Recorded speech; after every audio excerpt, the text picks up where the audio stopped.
This Amiga 500 here had an issue where it would not boot up. It would go instantly to a black and red screen given the typical Amiga guru meditation error message. And before I had chalked it up to just, being not fixable, I decided to do a little bit of research, and I found that the expanded memory could have an issue and something could be going on with it. So I took out the expansion memory, which is located at the bottom of the unit, and I pulled out this card. And this card here is a 512K extended memory card, or fast RAM card, I believe they call these. It goes in the bottom of the unit, and this one did have this casing around it, so I couldn't see much of what was going on inside, but I did find the culprit, which I think was causing the issue, which was this battery right here. So this is a 3.6 volt clock battery, very typical on these Amiga add-on boards. It was for the real-time clock functionality of the expansion board. And as you can see, that clock battery began to leak.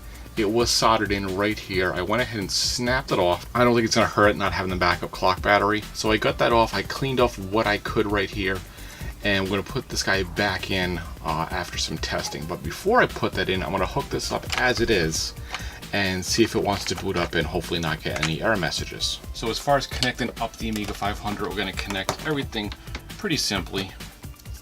Mouse goes in joystick port 1.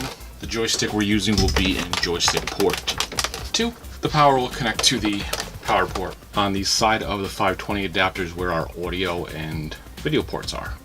So we're going to connect this red port here to just the right channel audio, which will work perfectly fine, and the adapter will go in the RGB port right here. Over on the monitor here, we'll connect our audio cable and our video cable.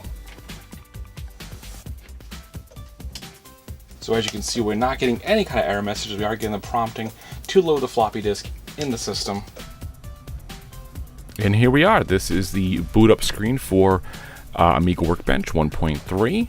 It shows it as an A500 or an A2000 Workbench disk, and this is what you would normally use to boot this Amiga 500 system. So we're going through, we're seeing it has the battery backed up clock is not found. That's because you pulled that board out, of course. And it's just going to skip ahead through a few more steps, which I'll skip over so we get right to the actual desktop screen. And it doesn't take too long, only cut up a couple of steps right there, a few seconds. Anyway, we'll go ahead and open up the utilities on the boot disk here. We do have a shell program. We can open up the shell and we'll run a quick avail command just to see what we're working with. It does show the memory up top on that first screen. It blanked out for a second, but it is up there. But we'll do avail, we'll hit enter. And right on avail, we are showing the maximum memory in that third column, 515,864 bytes, and that is 515K, which is 512 or whatever it comes out to be. So half a meg is what we're working with, which is just the base system memory. Now with this board all cleaned up, we're going to go ahead and reinstall it in the bottom of the Amiga. It's a quick procedure. It just slides back in.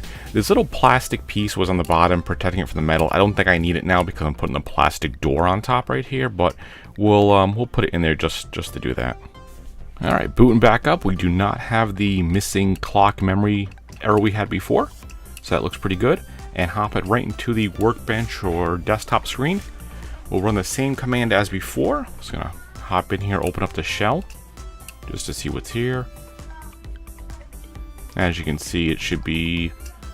Oh, I'm on the wrong window. I was already at it. This is the utility, so let me just close this window and open up the shell. And we're going to run the same avail command, just the same way. And this will show us working with approximately 1 meg, which is what that board shows on it. And of course, I did not get that boot up error before, so I think we're in good shape. So as you can see, we are showing the full maximum of 104,120 or 1 million and some odd bytes. So I think our swap, fix, battery clean is successful. I do hope you guys did appreciate that little bit of Amiga work, getting this memory card cleaned up, going again. As always, guys, I do appreciate the watch. We'll have more Amiga stuff coming soon, and I'll see you guys next time.